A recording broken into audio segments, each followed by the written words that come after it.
No son las 7 de la mañana, 13 minutos. Esta semana, ustedes saben, se conoció que el exalcalde de Bogotá, Samuel Moreno Rojas, recibió ya una tercera condena por el llamado carrusel de la contratación.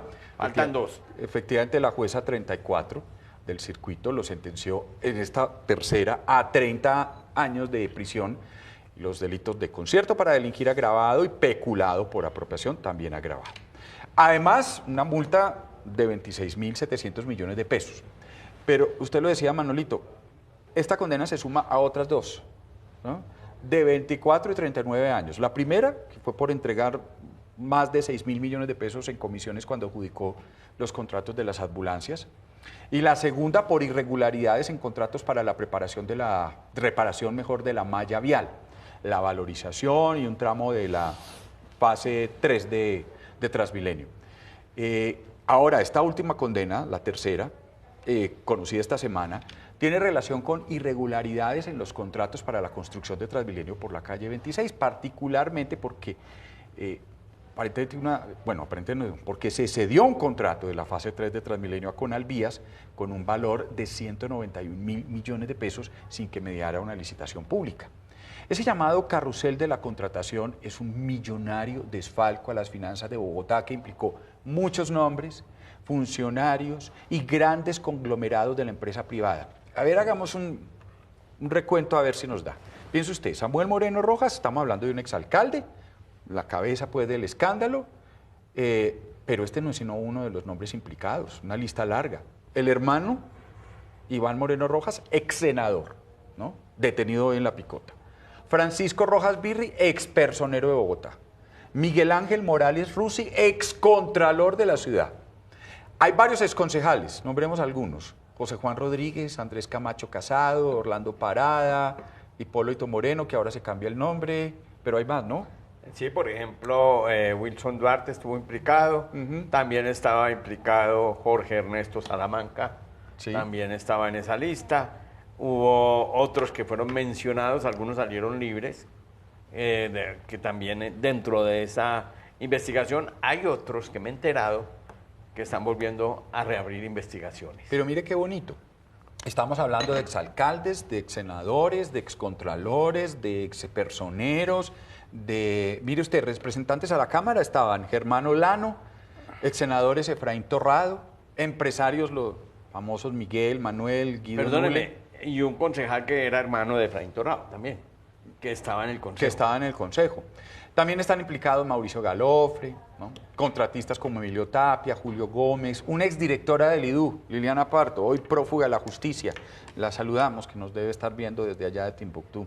Y el exsecretario de Salud, Héctor Zambrano, Federico Gaviria también, pero era gerente de Tigo, ¿no? De Tigo. De Tigo, que cuando era el distrito, ¿sí? El TV Tigo, ¿no? Sí. Se nos quedan más nombres, pero con estos nos puede bastar para que nos demos una idea de cómo estuvo implicado todo un establecimiento, todo un poder económico, político, burocrático, para robarnos plata a todos. Así que esta conversación de hoy en Despierta Bogotá tiene como propósito que refresquemos la memoria, repasemos la estructura de ese crimen contra la ciudad y sus contribuyentes, entendamos qué se perdió ahí, qué se jugó ahí, y hasta nos preguntemos qué responsabilidad tenemos nosotros, los electores, en cada votación. Para hablar de este tema, un periodista de marca mayor que lo ha investigado, que ha escrito sobre él, que se ha ganado premios sobre él. De hecho, él tiene un libro que se llama El cartel de la contratación, la historia no revelada, con un prólogo además de Daniel Coronel. Y Felipe Romero Madriñán es un periodista, es cucuteño, él ha trabajado... Bueno, es periodista de la Universidad de Santo Tomás, ¿cierto? Sí. Y ha trabajado Noticias 1 en varios medios de comunicación, docente también en la Universidad de Minuto de Dios, ¿no? Usted sacó, me acuerdo, hay dos periodistas, hay una reconocida investigación periodística suya, Goethe, de la herencia maldita, ¿sí? Hay otro que es anterior a este, ¿no? Hay otro con el agua, también, ¿no? Es una investigación que ganó premio Álvaro Gómez Hurtado. Álvaro Gómez Hurtado, en el 2013, que fue el Álvaro Gómez Hurtado. Por la calidad del agua. Este fue Premio Nacional de Periodismo Simón Bolívar 2015 al libro periodístico, una mención especial al libro Sí, señor. periodístico. Así, hoy trabaja como periodista independiente también, así que es un honor tenerlo, Felipe, hermano. Muchas gracias. A ustedes por la invitación. Venir a compartir aquí un cafecito con nosotros. Muchas gracias a usted, Manuelito. Como usted lo decía, este es un tema que deja memoria. Creo que a lo que más le temen los corruptos de pronto y esa clase política, esas esferas políticas que a veces tienen un tema, un entramado oscuro, es que se deje memoria, y este libro pues deja memoria de un hecho de corrupción. Creo que es uno de los más duros que ha vivido Bogotá a lo largo de su ¿Usted historia. cree, empecemos otra vez, cuando nosotros los electores fuimos a las urnas y ganó Samuel Moreno Rojas, ya él tenía en la mente lo que iba a hacer o esto se fue armando? ¿Cómo cree usted que pasó esto? Cuando nosotros fuimos a las urnas en me imagino yo, ese último domingo de octubre de 2007, que Samuel empieza en el 1 de enero de 2008, ya todo estaba cuadrado. Ya estaba cuadradito. Todo había sido milimétricamente estructurado, obviamente con un factor de riesgo esperando que fuera Samuel o que no fuera Samuel. Pero si fuera Samuel seguramente ya todo se iba a dar, como sucedió.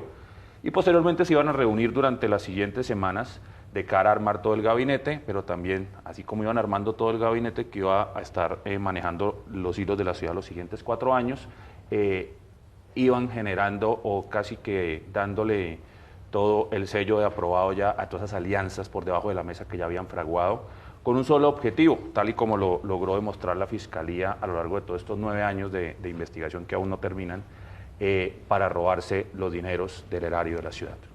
En el caso cuando empieza a gobernar Samuel Moreno, yo recuerdo que se comenzaron a repartir primero las localidades, ¿recuerda usted? Claro. Que eran o de Julio Gómez o de Manuel Sánchez. Por una sencilla razón, Manuel, y es que iban detrás de todo el entramado del contrato de Malla Vial, que es la segunda condena a Samuel Moreno.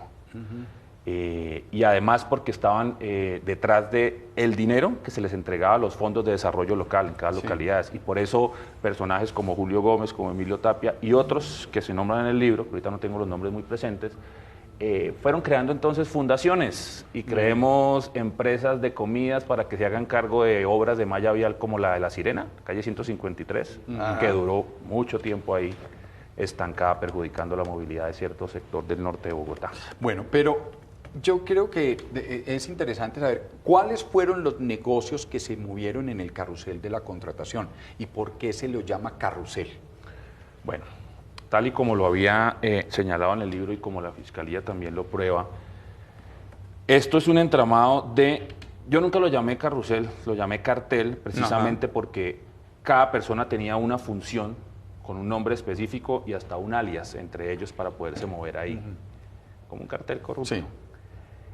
Y tenían unas obligaciones específicas para poder hacer ver que esos contratos llegaran a buen término a favor de, en ese momento, pues, del alcalde Samuel Moreno y sus amigos allegados, a lo que ellos llamaban una junta directiva, que era la que se encargaba de manejar todos los hilos de los contratos. Entonces, ¿qué pasaba? Iban creando empresas y esas empresas necesitaban de subcontratistas amigos que no así no tuvieran experiencia, pero tuvieran las empresas que las prestaran para empezar a presentarse a las licitaciones. Yo tengo un nombre de una empresa, puede ser, diga usted periodística, diga usted, pero necesita mi nombre y necesita una trayectoria, yo la tengo. Venga, porque usted cumple con los requisitos para participar, pero no se preocupe que usted ya tiene eso ganado. Que yo no sé hacer carros, perdone, vías. Tranquilo, no importa. Venga, que yo sí sé. No se preocupe, porque igual eso ya está arreglado. Para eso tenemos al Instituto de Desarrollo Urbano en esa época, que era el que manejaba a cargo de Liliana Pardo, pues todo el tema de infraestructura de la ciudad. Y entonces subcontratemos a otras personas, pasó con Alejandro Botero, que además es el detonante de todo este escándalo, porque él no tenía experiencia, pero tenía la gente para hacerlo. Entonces, por eso él es subcontratado después por Julio Gómez. A Julio Gómez le entregan el contrato, como muchos que le entregaron por diferentes empresas que habían creado y fundaciones. Y le dicen a este señor Botero, usted, hermano, hágase cargo de los andenes de la carrera 15 entre la 100 y la 127, y de unos puentes peatonales, incluyendo el de acá cerca del IRD, y ve a ver qué hace. Y claro, empezaron a andar. No iban dejando rastros, pero sí iban poniendo otras personas. El problema es que se les salió de las manos todo, y poco a poco fueron cometiendo errores, y creo que lo que más le duele a los corruptos en este país ni siquiera son las penas de la justicia, es que les toquen el bolsillo. Obvio. Entonces hubo gente que le empezaron a incumplir, y hubo gente que se le retrasaron los pagos, y hubo gente a la que no le pagaron. Entonces esa gente empezó a decir, bueno. Claro, porque es que... Y ahí se empieza a romper. Las penas, usted dice, las puedo ir negociando y finalmente mi familia queda muy bien. De hecho, yo de la alguna fiscalía manera me necesita... bandeo ahí en la cárcel, claro, mientras mi familia está disfrutando del apartamento maravilloso que tenemos en la Florida. Estoy poniendo pues un ejemplo. Y después yo salgo a los 5 años y me voy a disfrutarlo sin un problema. Usted dice algo importante, hay que negociar. Y la justicia necesita negociar, porque la justicia sola no puede, ni en Colombia ni en ningún país del mundo. Y acá sucedió y siempre ha sucedido.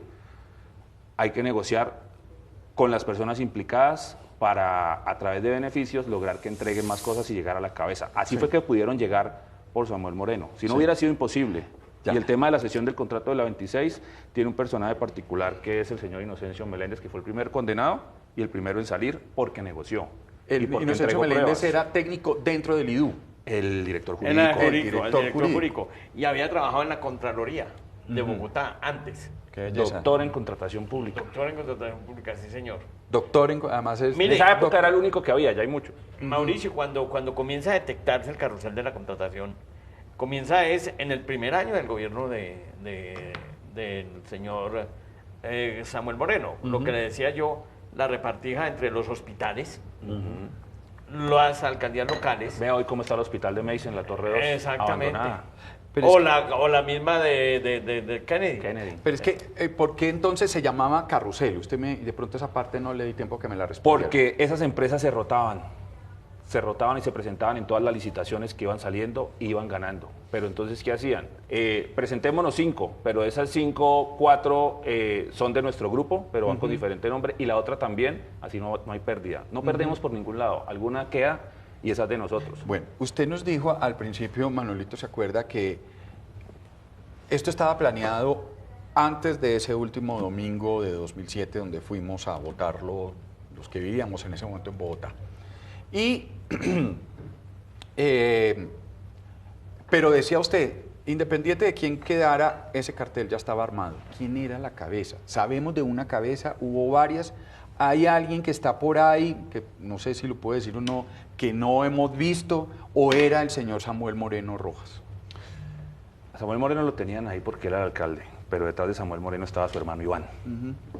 Y la cabeza de todo el cartel de la contratación era Iván Moreno, con Samuel, obviamente porque era el alcalde, y detrás de ello empiezan a aparecer una serie de personajes importantes. ¿Qué necesita usted para robar al erario? Necesita políticos y contratistas. Y funcionarios en las entidades donde se va a mover la plata y las licitaciones. Burócratas que te patinen, que trabajen a favor de contratistas. Liliana Pardo iba de la mano de José Juan Rodríguez y eran los amos y señores del IDU en ese momento. Porque además estaba la plata. Desde antes de que llegara Samuel Moreno. Claro. Ella fue la que adjudicó las 3 en el gobierno de Lucho Garzón. ¿De dónde surge Liliana Pardo? Del gobierno anterior, donde se estructura la licitación del Transmilenio por la 26, pero se ejecuta en Samuel Moreno. Ya. ¿El gobierno anterior era? De Lucho Garzón. Lucho Garzón. Por eso Lucho Garzón ha estado, pues, no implicado directamente, pero pero sí lo han interrogado llamado, por este tema. Se lo ha llamado para ese tema. A ver, claro, porque es que Liliana Pardo era una funcionaria común y corriente, pero ella era del fondo de vigilancia. Fue adquiriendo poder y se fue destacando al punto que la administración Moreno la ve con buenos ojos y le interesa tener a alguien que pueda manejar para lo que obviamente pretendían. Eso es, Manolito, que lo hemos hablado, que Bogotá es tan sólida que se la pueden robar de esa manera y sigue siendo viable.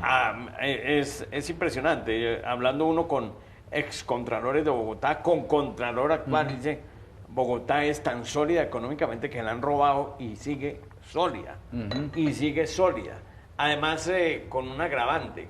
Cuando comienza a detectarse el cartel de la contratación, Felipe recuerda que hubo una carta de 5 concejales y 2 de ellos estuvieron interrogados por el mismo tema.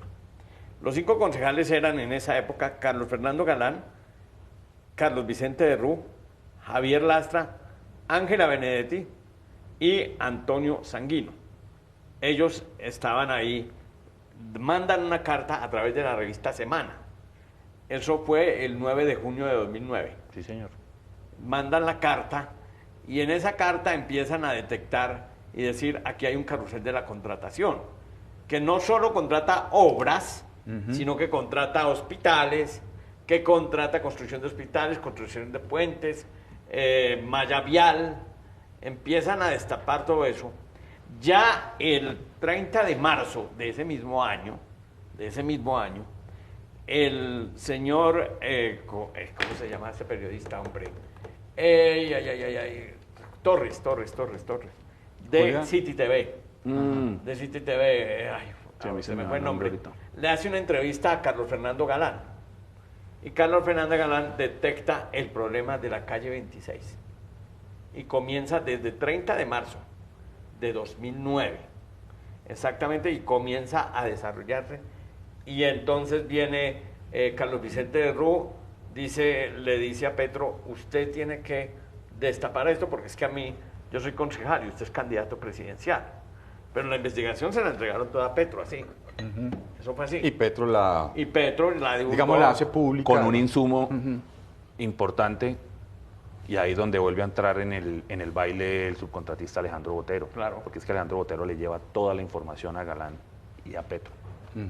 Para armar, porque es que él se queda con él se da cuenta que ya le están empezando a quedar mal Julio Gómez. Le debían 350 millones de pesos. 378. 78, sí. De hecho, todo esto es por 378 millones de pesos. Exactamente. Porque él, a la medida en que se va dando cuenta que John Marcos Torres es el periodista, me John recuerda. Marcos Torres, sí, me señor. recuerda Sí, Carolina señor. Benavides, nuestra John jefe de Marcos misión. Torres, sí. Al tiempo productora de misión. que están los incumplimientos, Alejandro Botero dice, bueno, me van a incumplir, yo también sé cositas y he ido a reuniones, y empieza a quedarse con documentos. Y con esos documentos abre todo el escándalo. Ya. Cuando se habla de el cartel de las ambulancias, ¿a qué se refieren con eso?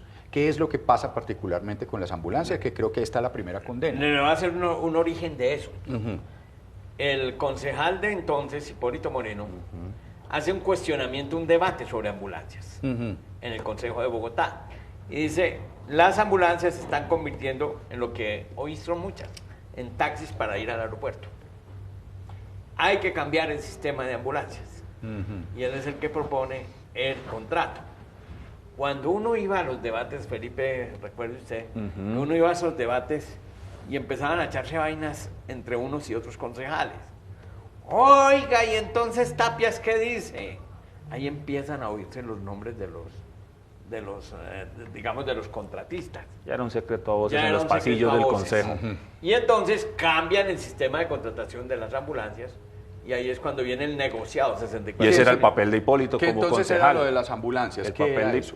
Quitarle el contrato a lo que ya había para quedarse ellos con Claro, ese para contrato. entregárselo a uno de sus contratistas y obviamente recibir prebendas. Y el papel de esos concejales, pues obviamente su trabajo era ejercer control político, pues lo que hacían era ejercer presión en los debates para que se aprobaran ciertas cosas o para que no fueran a mirar ciertas cosas que se estaban haciendo. Y ahí Héctor Zambrano, pues es el secretario de Salud ideal para mantener.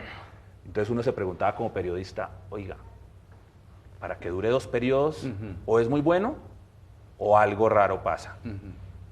Y ¿ya había sido secretario de Hacienda? No, fue secretario de Hacienda. Fue después. Fue después, claro. Pero uno decía, no es normal que alguien dure tanto tiempo en el cargo. Ahí uno empieza a sospechar. Encajar las Y fichas. uno empieza a sospechar y uno dice, o es muy bueno y hace las cosas bien, o hay algo detrás. Pero Felipe, con ese libro y el mismo... Perdóneme un momentico, ahí aparece la figura de Federico Gaviria. El del Tigo. El de Tigo, en el contrato de las ambulancias. El de las ambulancias. ¿Y por qué Tigo? No, porque él ya había abandonado Tigo. Ya. Ya había abandonado Tigo porque eso lo vendió Lucho Garzón. Exactamente. Entonces viene Federico Gaviria a manejar los contratistas de las ambulancias. Bueno, lo que ustedes nos están diciendo, que miren los televidentes, cuando volvemos a refrescar la memoria, es que de verdad iban por toda Bogotá. O sea, esa era la idea. Estaban por toda Bogotá. O sea, de pronto se quedaron negocios sin explotar, ¿no? Porque iban por toda Bogotá, derechito. Entonces ya vemos, sector de la salud. El SITP se terminó salvando, entre comillas, de Emilio Tapia. Porque ya tenían cuadrado un 2% de comisión por los ingresos, pero sin embargo se hizo el daño, porque se terminó estructurando y creando un sistema que entró desfinanciado, sin músculo financiero. Y el que negoció todo ese ITP fue Iván Moreno. Fue Iván Moreno, que ahora estamos pagando consecuencias con ese ITP de esos contratos, claro, que ha sido imposible, como un nudo gordiano. Ustedes saben la leyenda, existía un nudo que era imposible, me parece que era imposible de desamarrar, y decía, quien lo logre desamarrar se convertirá en emperador. Llegó Alejandro Magno, no lo pudo desamarrar, pero cogió su espada, y lo cortó y se volvió emperador. Luz María Sierra en la revista Semana hace un recuento de lo que, en esa época, de lo que fue la negociación del CIT. Y ella cuenta cómo Samuel Moreno e Iván Moreno se iban a ganar 50 millones de pesos diarios al entregar ese. Bueno, eso alcanza para pagar las deudas. No, sí, 50 millones diarios, más o menos. Vean este anexo del libro donde se habla de este Etmibus, una de las primeras empresas que cayó el SITP por no tener músculo financiero. Miembros proponentes de este Etmibus SAS, ¿no? Esas son facturas y cosas que se encontraron en varios documentos que me hicieron llegar a mí, entre ellos la contabilidad secreta que tenía Emilio Tapia en su casa. Sí. De ahí se desprende el famoso Rolex que le dio a Silvestre Dangond. Y de ahí se desprende los pagos a Coexpro. ¿Cómo es lo del Rolex que recuerda uno tantos episodios? Un reloj que le regaló a Silvestre Dangond y a cambio el cantante en una de sus canciones, eso está en YouTube, lo nombra. Le dice Emilio Tapia, lo que me dijiste y lo que te dije. Y ya, y sigue cantando. Y sale con el Rolex en presentación. Ya.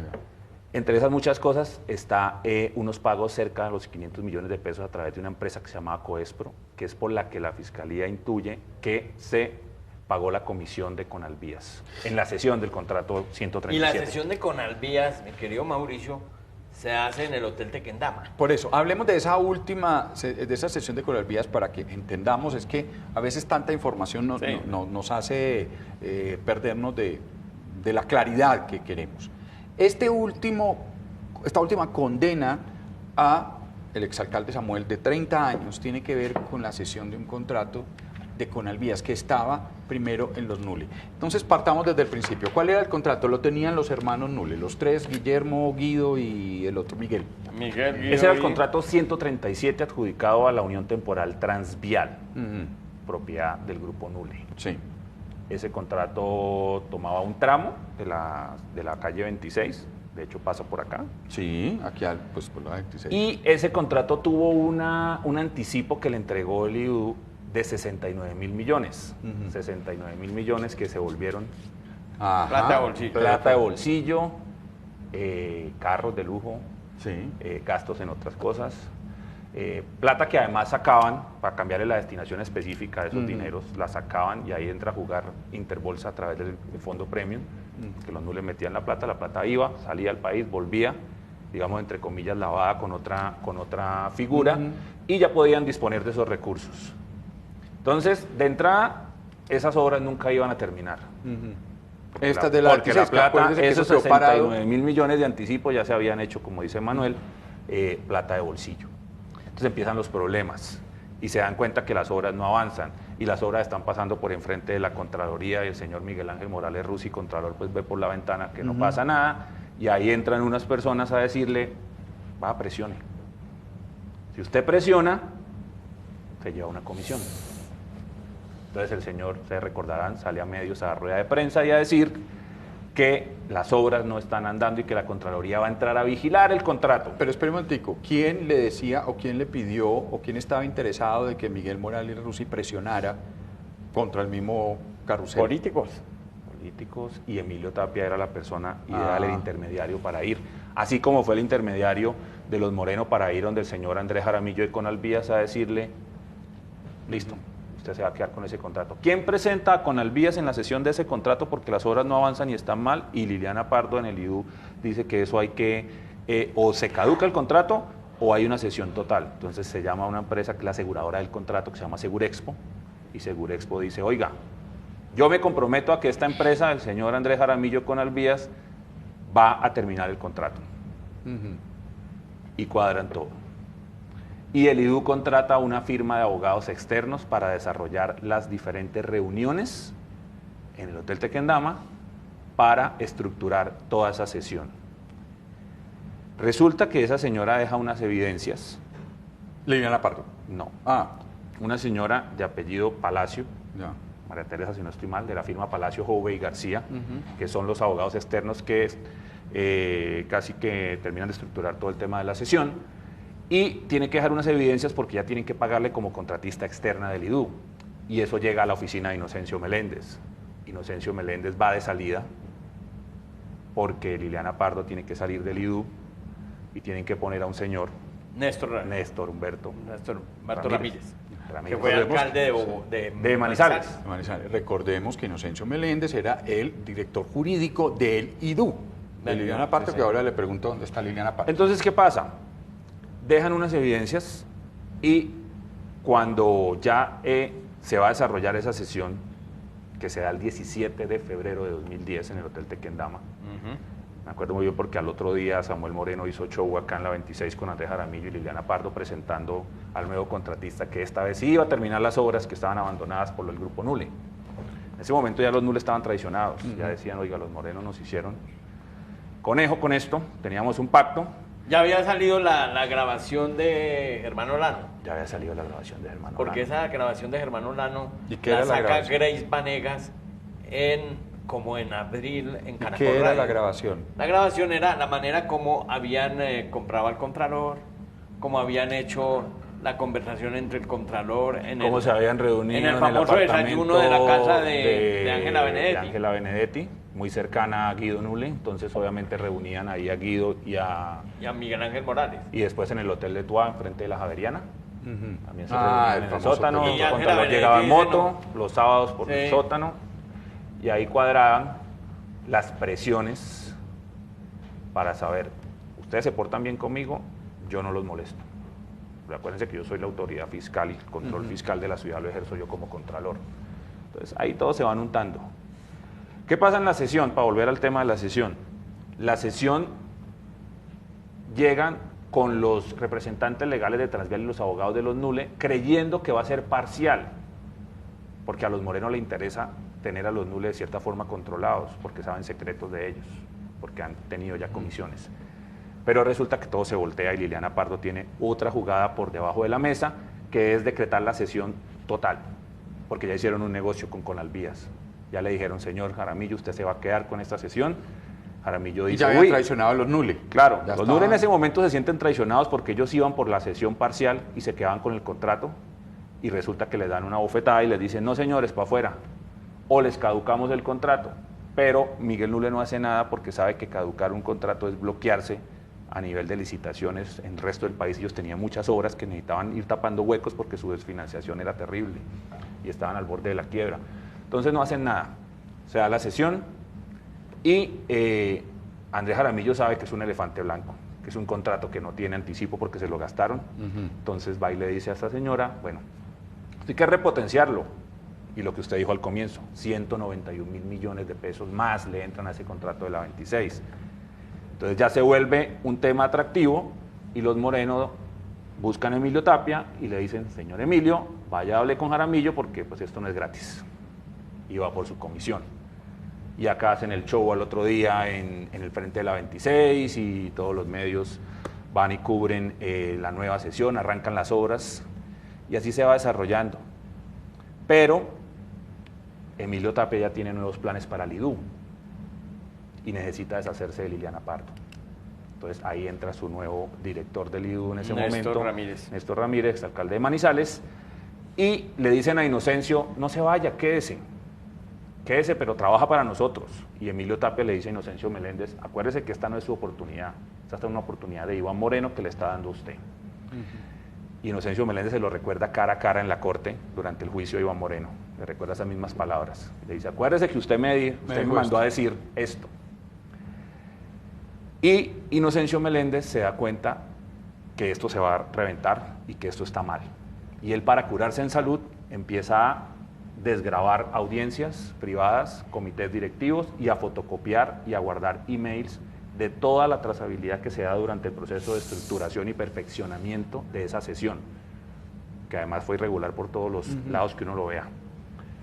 Y se lleva todo eso y lo guarda en una bodega, en Suba. y le dice a la señora de la bodega, si usted llega a escuchar en algún momento que a Inocencio Meléndez le pasó algo, porque él ya temía por su vida, o que no volvió a aparecer, usted le lleva esto a la fiscalía y le entrega este audio, que ahí está la explicación de todos los papeles que yo tengo acá guardados. Eso jamás ocurre, porque finalmente todo se desbarata. No, sí. A Samuel lo destituyen, Samuel va a la cárcel, Inocencio Meléndez termina capturado, va a la picota y una mañana en la picota, en las duchas, un hombre intenta matarlo. Se salva porque él tenía adentro a alguien, obviamente me imagino que le estaba pagando para que lo protegiera, y evita que le hagan daño. Pero en ese momento él manda una carta con su abogada a la Procuraduría y al fiscal Pavón en ese momento, que era el fiscal delegado ante la Corte y que llevaba todo el proceso, Germán Pavón, y le dice, sáqueme de acá, y yo le entrego todo lo que necesita para que Samuel Moreno caiga. Y así empieza la negociación. A Inocencio Meléndez lo trasladan a los calabozos del DAS, frente de Palo Quemado. Inocencio Meléndez le dice a la fiscalía, vayan a tal bodega, y ahí está todo, y vengan acá, y yo les empiezo a explicar. De esos documentos surgen estas evidencias, que son las actas donde Samuel Moreno estuvo presente en la sesión irregular a Conalvías. Por estos documentos termina la fiscalía en parte, y por los otros sí que se firman, teniendo argumentos para poder imputarle cargos a Samuel Moreno. Oiga, estamos muy escandalizados de la manera como Aida Merlano se fugó de la justicia en la famosa cuerda, el sopetón que se dio en la nalga antes de salir en la moto, en fin, todo esto, y se nos olvida cómo fue la volada de Liliana Pardo, que no fue tan, digamos, tan... espectacular. Pues sí está, pues yo no más sé estructurada. Sí. Es que fue más disimulada. Que no fue tan espectacular, sí, tan show, sí. Es que ella estuvo detenida y después la... Pues, dicen cinematográfica, no, cinematográficas son las voladas de James Bond. Esas son cinematográficas que caen así súper coordinadamente con una o las de BMW maravilloso, y siguen. No, esta fue un sopetón y salir en una moto, pero bueno, es nuestro cine nacional. Pero salió rápido. Exactamente. En ambos casos queda mal parada la fiscalía, lamentablemente. Pero ¿qué pasó con Liliana Pardo? ¿Cómo fue esa volada de ella? Porque ¿dónde está? Como decía Manuel, Liliana Pardo estuvo detenida, después la soltaron, la tenían ahí en el radar, pero obviamente la fiscalía recurrió a la presión, que es casi que calcado de lo que pasa ahorita con Merlano. Recurrió a la presión en ese momento de la hija de Liliana Pardo, que era menor de edad, y empezó a estar encima de la hija porque era la mejor forma de llegarle a Liliana. Además que la necesitaban porque necesitaban aclarar muchas cosas de Samuel Moreno y de Conalvías en la sesión del contrato. Y empieza esa presión. Entonces Liliana Pardo lo que hace muy hábilmente es pedirle a su abogado que empiece a compulsar copias a la Procuraduría, porque la Fiscalía está presionando a la hija, que es una menor de edad, que no tiene nada que ver, que no la sigan más. Y ella deja un montón de cartas firmadas y le da instrucciones a su abogado para que cada mes o cada 15, 20 días vaya y compulse copias. Y esta Procuraduría vaya y le diga a la Fiscalía, oiga señores, otra queja. Con eso gana tiempo. Y Liliana Pardo lo que hace es irse para la frontera con Venezuela, en la ciudad de Cúcuta. El papá de su hija es de allá, trabaja y vive allá. No tengo la certeza ni las pruebas, por eso no lo puedo asegurar si le ayudó o no, pero pues seguramente le tuvo que haber dado ciertas instrucciones para que pasara la frontera. La información que tengo de mis fuentes es que obviamente adquirió nuevos papeles falsos, nacionalidad venezolana, y con esa nacionalidad venezolana partió hacia la ciudad de Caracas. En esa época a los venezolanos no se les exigía visa Schengen, ingreso para la Unión Europea, y se presume que ahí salió para Europa y ahí se le perdió el rastro. Hoy tiene circular roja Interpol, pero pues nadie sabe dónde está. Y quién la financia y quién la protege y a quién le interesa que siga prófuga de la justicia. Es una buena pregunta. Esa es una buena. Es una buena pregunta por resolver. Exactamente.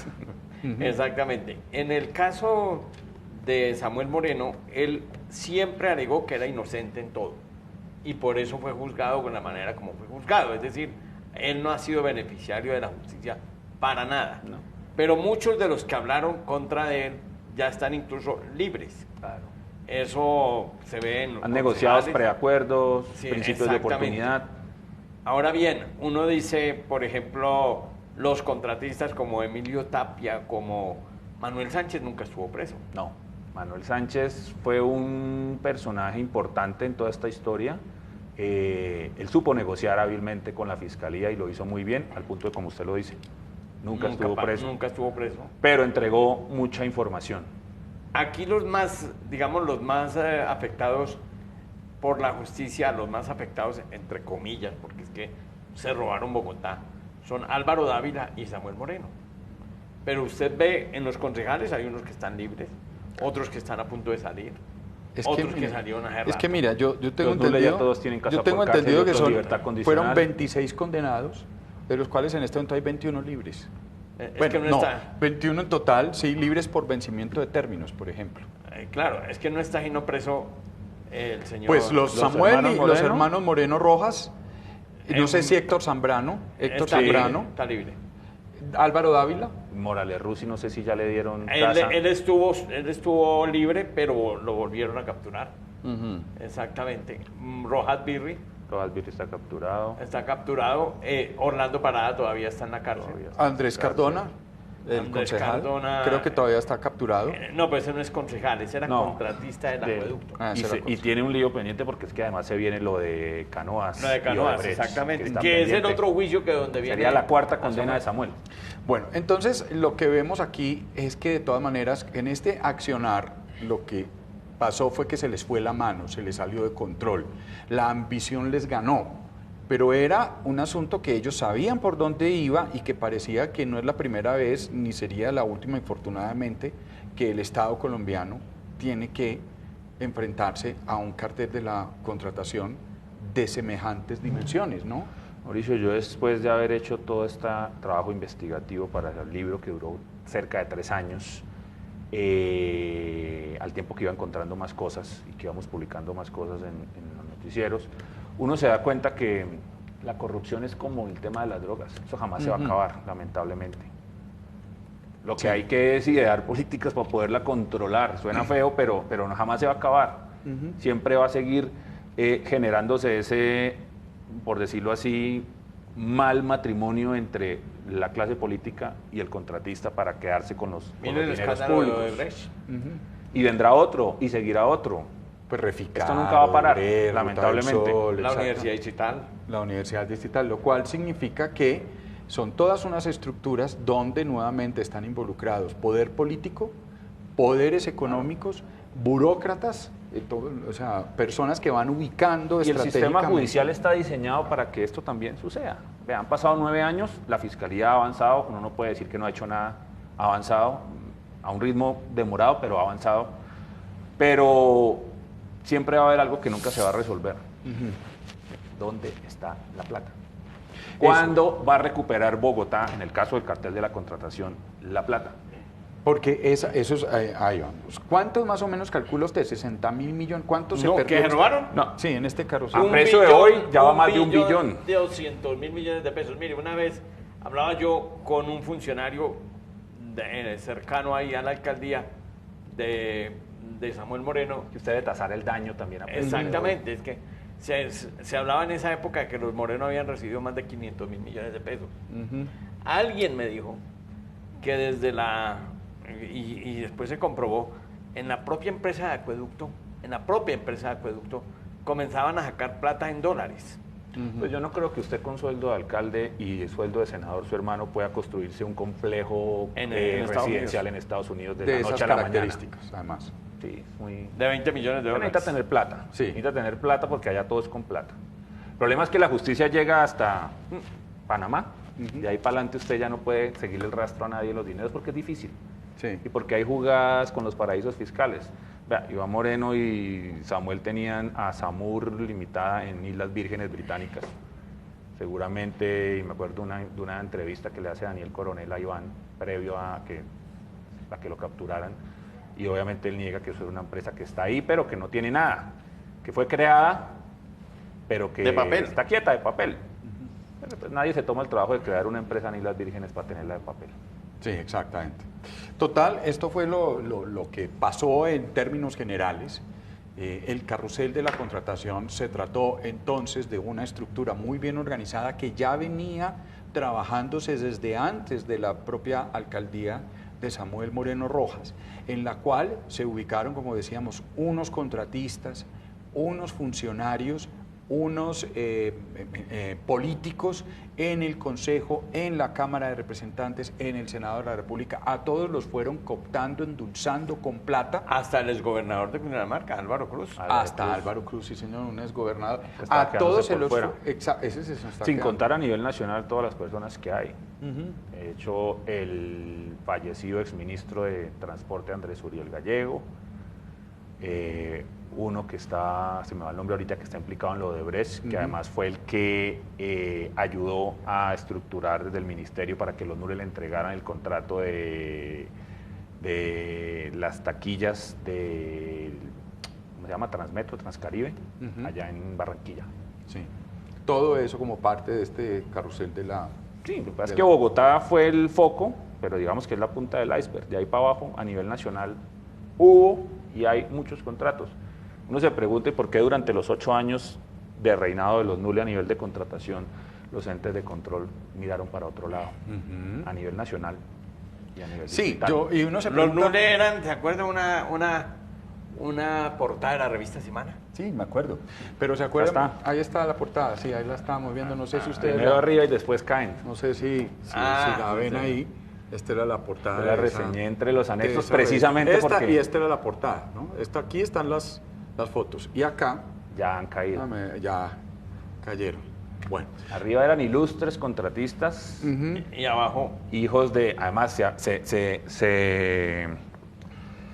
se hacían pasar en el caso de Guido por su papá y entonces con eso tenía acceso directo a la Casa de Nariño para negociar, obviamente, cosas a nivel nacional. Cuando uno ve, por ejemplo, en algunos casos que se desplaza un equipo de la Contraloría Distrital, Manolito, a revisar el contrato del contratista de 7 millones de pesos, de 5 millones de pesos, a ver si el contrato ahí no está la corrupción. Dice que si está bien maquillado y vestido, entonces a ver si llegó, si pasó el documento, si la cédula está ampliada al 150, si efectivamente si en la carreta que tiene que echar en el si el formulismo jurídico, si está escrito acá, y lo que hacen es complicar todos los procesos de contratación, Manolito, complicarle la vida a todos los contratistas pequeños. Ahí no está la corrupción. Nada, Ahí no está la corrupción. Y lo que se está haciendo es gastar todo un equipo humano y técnico que podría estar solucionando los grandes problemas de corrupción de esta ciudad. Claro, y sobre todo que donde hay corrupción es donde hay grandes contratos. Siempre. Sí, no contratistas pequeños, pues seguramente también se perderá dinero, pero ahí no es donde está el desfalco. Sí, claro. Y las penas, el sistema judicial, obviamente, como lo decía anteriormente, intenta hacer algo. En el caso de Samuel Moreno, creo que pues llegaron a la cabeza de lo que quería a nivel judicial. Seguramente por la dosificación de condenas y eso por mucho le darán 50 años. ¿Usted cree que hay más allá de eso? Pero debe haber mucho más allá, claro. Sin duda. Tiene que haber mucho más. Esto se terminó en 2013, pero esto es una noticia en desarrollo que hoy sigue generando información. Y ya se darán cuenta cuando llegue lo de Tunjuelo Canoas. Sí, entiendo yo que también hay otras aperturas de investigaciones por hospitales. Nuevamente. Por hospitales no de ahora, sino de la época. De la época. Claro. Exacto. Que obviamente hoy usted va y mira y sí. son elefantes blancos que quedaron ahí abandonados. Y eso obviamente pues termina afectando al ciudadano que con sus impuestos termina engordándole los bolsillos a estas personas. Muy bien, y finalmente yo creo que sería muy interesante, Felipe, usted que ha trabajado no solamente en descubrir estas, sino otros otros ejemplos de la corrupción, porque llamar la atención a nosotros los electores, que somos los que finalmente somos idiotas útiles, ¿no?, al servicio no de la ciudad y no de nosotros como debería ser, sino de unos corruptos. ¿Cómo nos empezamos a soldar, qué es lo que hay que hacer, qué es lo que hay que mirar para saber cómo votar bien? Yo creo que uno, desde el ejercicio periodístico, ejerce un control social, y uno lo que puede decirle a la opinión pública es que esté pendiente y denuncie. No puede hacer más sino denunciar. Aquí está el insumo. El reportero busca, descubre lo que otros quieren ocultar y por eso se vuelve la piedra en el zapato de los corruptos. En este caso se deja una memoria para que las nuevas generaciones se den cuenta de lo que pasó, con la idea de que no vuelva a suceder, que la gente sepa que estas actuaciones finalmente no terminan sino afectándolo a uno mismo, cuando usted está en el trancón porque la obra no se terminó, porque la plata se perdió, porque no pudo ir al hospital, porque quedó abandonado a medio hacer. Entonces, todas las situaciones que pasaron en este nefasto periodo de la historia de Bogotá, por una alcaldía en particular que fue la de Samuel Moreno, no crean que se quedó ahí. Eso tiene unos efectos a largo plazo que hemos obviamente vivido los bogotanos. Son las 7 de la mañana, 58 minutos. Felipe Romero, muchísimas gracias por dedicarnos este tiempo y contarnos estos detalles tan espantosos de lo que fue y de lo que sigue siendo ese carrusel de la contratación en Bogotá, porque se sigue abriendo zanjas y se sigue encontrando. Zanjas, canoas es que se van a abrir ahora. Canoas es que se van a abrir, sí. Eso viene y bastante grave. Y va rápido. Y va rápido. Que también viene de esa época. Claro. Claro. Lo que pasa es que esos efectos se vienen desarrollando a largo plazo y pronto seguramente va a haber noticia importante con el tema Tunjuelo, Canoas y Odebrecht. Qué daño tan terrible nos hicieron a Bogotá, nos ha hecho la corrupción a Colombia, a este país. Teníamos en ese momento unos enemigos comunes que nos distraían del verdadero problema. Entonces tuvimos el narcotráfico en los 80, en los 90, después tuvimos la guerrilla de las FARC y todo lo que esto significó. Desaparecidas esas estructuras en las formas que conocíamos, porque siguen funcionando de una u otra manera, desaparecidas esas estructuras, esas problemáticas, se descubre ese enemigo común que estaba ahí, debajo del tapete, como el mugre que metemos debajo del tapete y simplemente lo tapamos. Y ahí se van criando ratas, ácaros, todo tipo de sabandijas. Felipe, muchas gracias nuevamente. A ustedes por la invitación.